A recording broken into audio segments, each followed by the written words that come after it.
Assalamualaikum warahmatullahi wabarakatuh. Menurut teman-teman, kapan waktu terbaik untuk kita berhutang? Kapan nih? Waktunya hutang itu memang benar-benar dibutuhkan oleh kita. Apakah untuk modal usaha? Kalau kita mau mulai usaha harus hutang dulu, ataukah hutang itu dibutuhkan untuk membeli suatu barang, atau hutang itu dibutuhkan untuk makan di luar, pakai kartu kredit misalkan, atau apa? Coba kita sharing dulu di kolom komentar ya. Sebelum saya lanjutin, kita hitung sekitar 10 detik dari sekarang. Di skip dulu aja video ini. Terus menurut teman-teman, hutang itu diperlukan pada saat kapan? Menurut kebiasaan kita masing-masing ya. Coba ya, saya hitung dulu sampai 5 dalam hati saya.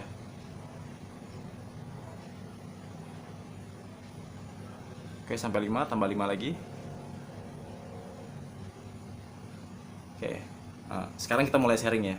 Jadi, kapan waktu terbaik untuk hutang itu? Menurut saya, ini kalau pendapat saya ya, ini nggak harus ini jadi pemikiran yang fix yang harus dipakai oleh teman-teman, nggak juga. Tapi ini bisa dipakai untuk kalian yang menurut kalian mungkin cara berpikir saya ini bermanfaat buat kalian, karena selama beberapa tahun ini ya, belum baru 2 tahun 3 tahun ini, saya baru menggunakan mindset ini, dimana saya menggunakan hutang itu hanya untuk hal-hal yang memang urgent. Seperti saat saya dulu bangkrut, usaha yang sebelumnya, usaha di bidang konstruksi, saya tutup usahanya sehingga saya nggak punya penghasilan. Maka dari itu saya sempat hutang juga untuk kehidupan saya sehari-hari. Menurut saya itu adalah hal terbaik untuk hutang, dan itu adalah manfaatnya hutang, dimana orang yang meminjamkan kita hutang itu juga sambil kita doakan supaya rezeki mereka itu bisa lebih bisa lebih banyak, lebih berkah. Karena fungsi dari hutang itu salah satunya adalah saling tolong menolong sebenarnya. Ini kalau menurut mindset saya ya, cara berpikir saya. Jadi hutang itu adalah sifatnya tolong menolong, bukan saling mendapatkan keuntungan. Maksudnya keuntungan gimana? Saya ngasih pinjam ke teman-teman 1 juta, bulan depan jadi 1,1 juta ya. Nah itu kan berarti kan teman-teman mungkin merasa terbantu nih, dapat pinjaman 1 juta dari saya. Tapi saya juga mendapatkan keuntungan secara keuangan sebesar 100.000, karena teman-teman bulan depan harus balikin 1,1 juta 1,1 juta ya. Untuk di saat kondisi seperti saat ini, beberapa orang memaklumkan hal seperti ini, karena namanya hutang ya, kita udah dibantu ya, kita bantu balik lah orang yang udah ngutangin kita. Tapi kalau menurut saya itu bukannya kita saling tolong menolong ya, tapi saling memanfaatkan kondisi itu. Bagaimana kalau kondisinya si orang tersebut yang minjem uang tadi itu memang benar-benar butuh uang buat kehidupan dia sehari-hari. Misalkan buat dia tempat tinggal, dia nggak bisa bayar kontrakan misalkan. Dia buat makan aja nggak ada uang gitu. Dan belum punya penghasilan. Tapi untuk supaya dia dapat uang pinjaman, sehingga dia bilang, saya usahakan di bulan depan akan saya kembalikan. Diusahakan ya. Nah, kondisi seperti ini banyak orang yang memanfaatkan gitu loh. Dimana kadang-kadang ada juga yang ya udah gak ada handphone deh gitu. Dia minjem uang kita 1 juta, handphonenya kita sita gitu loh. Kita memanfaatkan handphonenya ini, bisa kita pakai handphonenya dia. Menurut teman-teman yang mungkin memaklumkan sistem seperti ini saling tolong menolong nggak sih, seperti yang diajarkan di agama saya ya, agama Islam?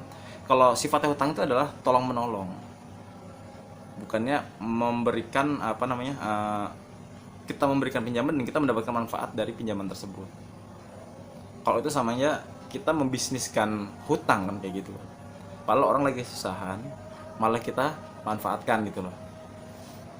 Kalau menurut saya itu suatu kezaliman ya, menurut saya pribadi ya.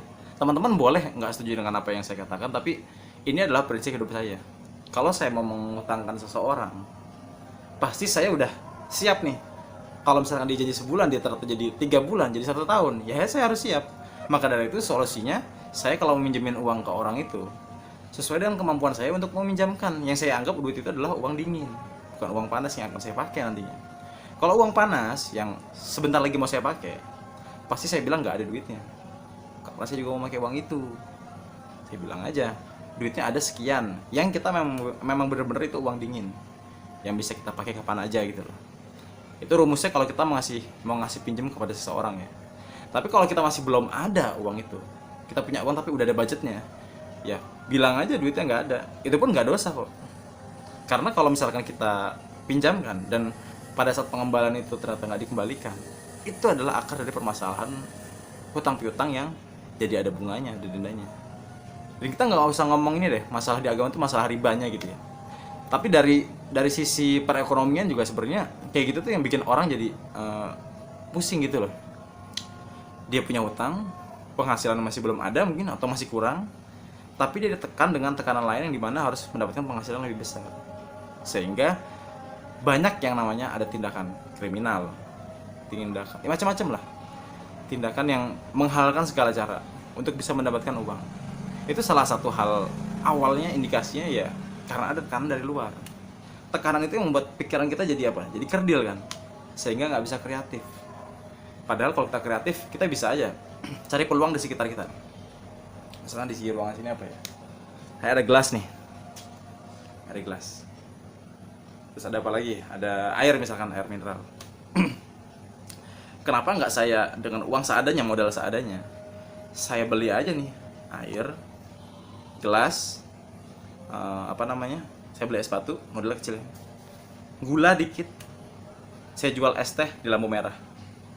Itu kalau orang yang kreatif ya, kreatif dan nggak mikirkan gengsi. Itu untungnya gede loh teman-teman.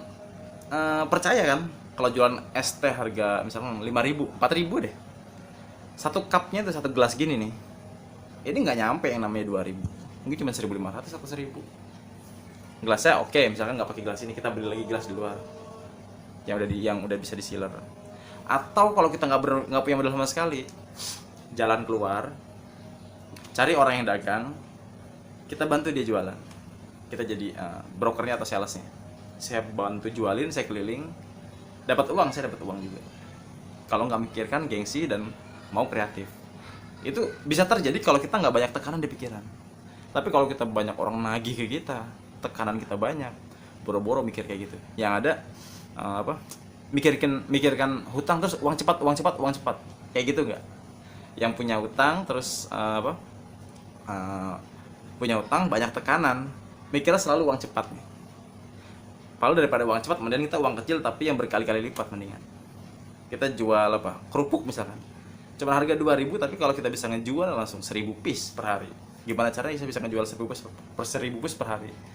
Itu malah lebih enak gitu loh rumusnya. 1.000 piece per hari, berarti saya kerja dari jam berapa sampai jam berapa, per jamnya saya harus jual berapa. Bisa kita breakdown sebenarnya kalau kita kreatif. Tapi di sini kreatif ya, bukannya otak kita segini terus ditekan terus sama barang-barang, sama pikiran-pikiran dari luar, dimana ada orang nagih, ada orang macam-macam lah, sehingga kita nggak bisa kreatif. Kalau kita kreatif, apapun bisa jadi peluang sebenarnya, gitu ya. Jadi kalau menurut saya, balik lagi ke topiknya mengenai hutang. Kalau menurut saya hutang yang hutang itu dibutuhkan pada saat kita memang benar-benar terdesak, nggak bisa makan, nggak punya uang, baru kita hutang. Tapi kalau kita hutangnya buat beli kendaraan, beli motor, beli mobil, apakah itu dibutuhkan? Padahal saya pernah ulas di video saya nih mengenai kalau kita beli mobil itu atau beli motor, dari DP-nya pun sebenarnya kita bisa beli motor. Nggak percaya? Mobil DP 20 juta misalkan. Sekarang teman-teman buka OLX, cari mobil harga 20 juta. Emang mobil tua, tapi dibanding kita bayar 20 juta plus sama angsurannya dan perawatan tetap ada walaupun mobil baru kan. Lebih baik mana? Kita beli mobil yang tua, anggap 2 bulan angsuran tuh untuk memperbaiki mobil tersebut. Itu udah aman loh. Misalkan 20 juta per bulannya kita ngangsur 4 juta, berarti 2 bulan 8 juta ya. 8 juta itu dipakai buat perbaikan mobil tersebut. Yang penting kita bisa pakai dulu, minimal setahun atau 2 tahun. Setahun deh. 4 juta kali setahun berapa tadi? 48 juta. 48 juta kita udah bisa ngumpulin kan dalam waktu setahun. Berarti 48 juta itu 8 juta tadi buat apa? Buat perbaikan mobil, berarti masih ada sisa berapa ya? 40 juta. Sisanya masih ada 40 juta. Nah, 40 juta mobil yang tadi udah tua itu setahun kemudian kita jual. Anggap jadi 15 juta deh. Berarti 40 tambah 10 50 juta, kita bisa dapat mobil yang lebih bagus lagi, gitu kan. Jadi nggak ada alasan buat hutang itu untuk gaya-gayaan. Hutang itu buat kalau kita terdesak. Tapi semua terserah ya, boleh setuju boleh enggak dengan pendapat saya ini. Ini yang saya jalankan, dan beberapa tahun ini alhamdulillah usaha saya juga yang dari yang kecil bisa jadi beberapa cabang. Mudah-mudahan insya Allah hari Minggu besok nih tanggal 12 Februari saya buka cabang ke-6 outlet aku tahu yang saya punya, yang saya dirikan dari 2 tahun ini. Dan bulan berikutnya insya Allah ada 1 cabang lagi. Semoga bisa lancar dan mencapai target 100 juta per bulan minimal omsetnya. Karena saya lagi menuju 100 juta per bulan ya omsetnya. Mudah-mudahan bisa tercapai. Dan itu berkat dari pikiran saya yang kreatif, yang gak banyak tekanan dari hutang-hutang yang dulu udah pernah saya lepas. Gitu loh. Jadi itu aja sharingnya kali ini teman-teman ya. Semoga bermanfaat dan kita tahu kapan waktunya hutang itu digunakan dan diperlukan. Terima kasih. Assalamualaikum warahmatullahi wabarakatuh.